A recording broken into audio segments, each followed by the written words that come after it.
How to pick pistol ammo. The act of selecting and purchasing pistol ammunition can be influenced by advice from a salesperson, the cost, and the availability of a certain type. Knowing what type of ammo and planned use are very important for successful use of your weapon. Method 1. Understanding ammunition.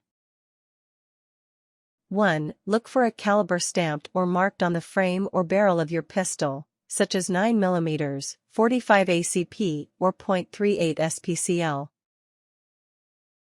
The caliber of ammo on the box you use should match the markings on your pistol. Understand that caliber alone is not the sole requisite for choosing the correct ammo. There are several 45 caliber bullets, and more than one 9mm, and these are not interchangeable. 2. Consider the type of ammo that you prefer. The type of bullet or projectile that will be striking your target varies and may be important if you are using the ammo for a specific activity, such as either target shooting, hunting, or self-defense. Here are examples. Full metal jacket, FMJ, have a brass or other metal casing surrounding the softer, usually lead, core. These are required by the Geneva Convention for military rounds, as they have very limited expansion, making combat wounds less devastating. They generally leave less fouling on the barrel's rifling, resulting in slightly better accuracy than some other rounds. Soft point bullets have the front or tip of the bullet's soft metal core exposed, but the sides and tail of the bullet are jacketed so they foul the barrel less than bullets with no jacket at all, and engage the barrel's rifling more aggressively. Hollow points have a hole in the center of the tip of the bullet, which causes more initial expansion on impact. There are arguments as to whether this feature affects accuracy, but the real results vary from gun to gun. Semi-wadcutter bullets are flattened on the end to create a shockwave in living tissue on impact. These are often a preferred round for self-defense, since they generally do more damage than other bullets. Wadcutters have a completely flattened tip, again designed for causing maximum damage on impact. Shot shell bullets are bullets loaded with small bird shot, sometimes referred to as rat shot, used for shooting small varmints, hence the name, at very close ranges. Non-lethal rounds are special low-velocity rounds used for riot control and other police, military purposes. Blanks, as the name implies, are blank cartridges, containing only a powder charge, used for theatrical purposes or in starter pistols. Other bullets include frangible bullets, tracers, and armor-piercing rounds with special purposes not really addressed in this content. 3. For target practice, almost any bullet will work.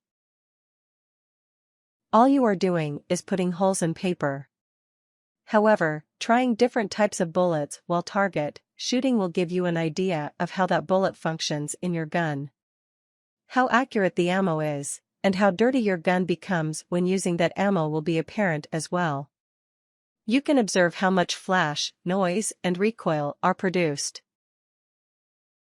4. For hunting, accuracy, penetration, and expansion are the most important things. You may only get one shot at a living target if you miss and scare it away. The bullet design is also important depending on what you are hunting, and more can be read about that elsewhere. 5. For self-defense, dependable function is second only to bullet placement. You do not want to use a bullet type or under-powered ammo that will not function in your weapon. 6. Cost is also something to consider. Use less expensive ammo for high-volume plinking. This will give you both familiarity and skill with your weapon. If you decide to use expensive or premium ammo for either hunting or self-defense, you must still try it out to be sure it functions in your weapon and that you can place the rounds where you need to. 7. Look at the bullet weight.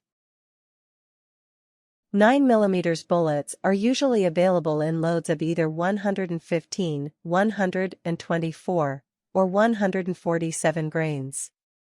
There are a number of other weights available from bullet manufacturers for special reloading applications. The lighter bullet will generally have a higher velocity, where heavier bullets may have more energy at impact, although this is a variable that also has to have distance factored in. Look for a middle ground weight in your caliber to begin with, then try lighter or heavier bullets according to your needs. 8. Realize that some calibers can utilize different bullets. A .357 Magnum revolver, for instance, can use a .38 caliber bullet, resulting in less noise and recoil and a substantially lower cost for target practice or plinking. 9. Consider the source of your ammunition. Factory manufactured ammunition is made with strict quality controls using new brass and bullets, so it is, in most cases, the best choice for the average shooter. There will still be a significant difference in brands, and within brands. Some offer premium loads, target loads, hunting loads, and other levels of quality, and for practical purposes, the cheaper the bullet is, the lower the quality and the expected results achieved with it. Here are some of your options for buying ammo. Retail stores. Big box stores like Walmart carry handgun ammo at most locations. They may have a limited variety of common calibers at competitive prices, but for specialized rounds or unusual calibers, you will have to look elsewhere. Sporting goods stores will have a wider selection, and large, chain-type stores will also have competitive pricing.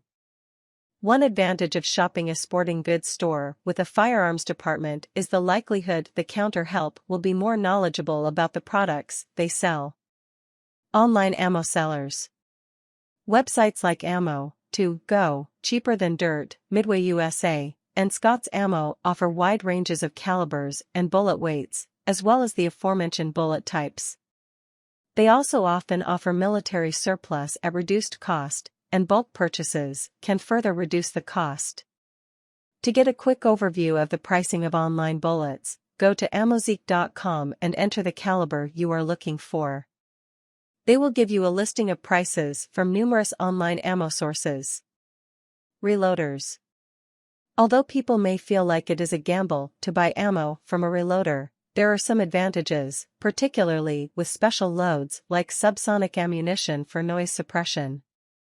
The main issue, when dealing with a reloader, is being familiar with their process. Do they use brass in good condition? Do they accurately meter the power charge?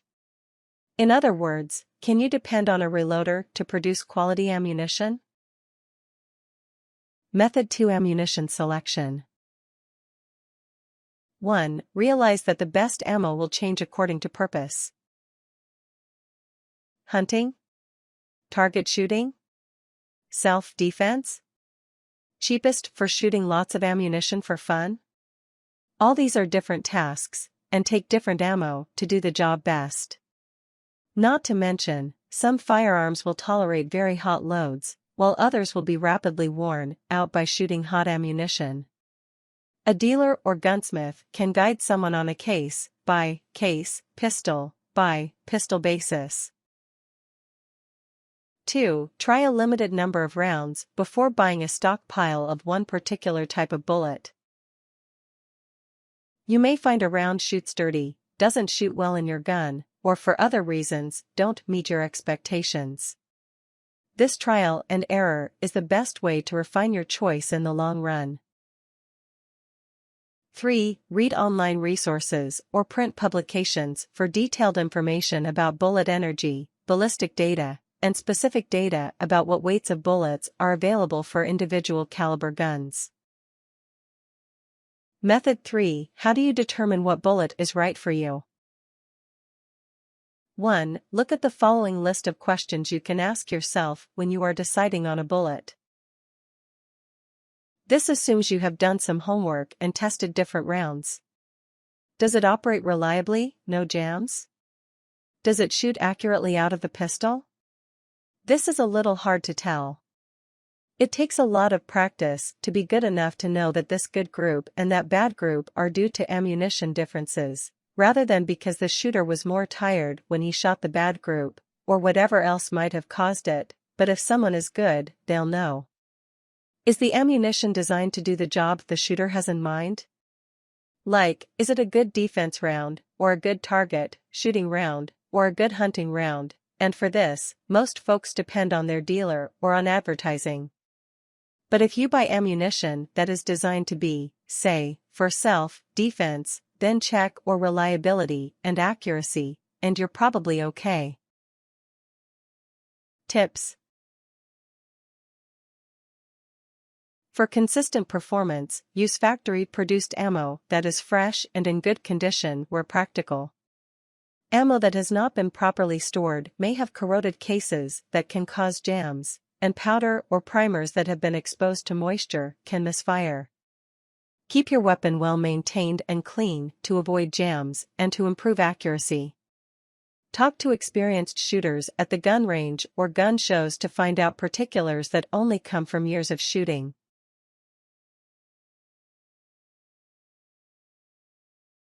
Warnings.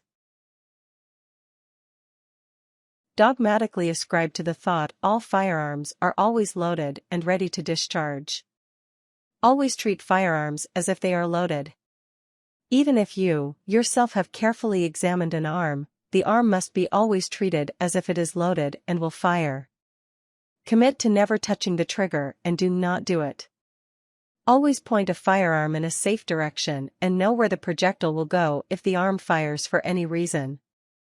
Never handle any firearm when impaired due to drugs, alcohol, sedatives, or pain medication, or when tired or for any reason or not completely mentally alert and of sound mind and thinking. Never point a firearm at anything you do not intend to kill.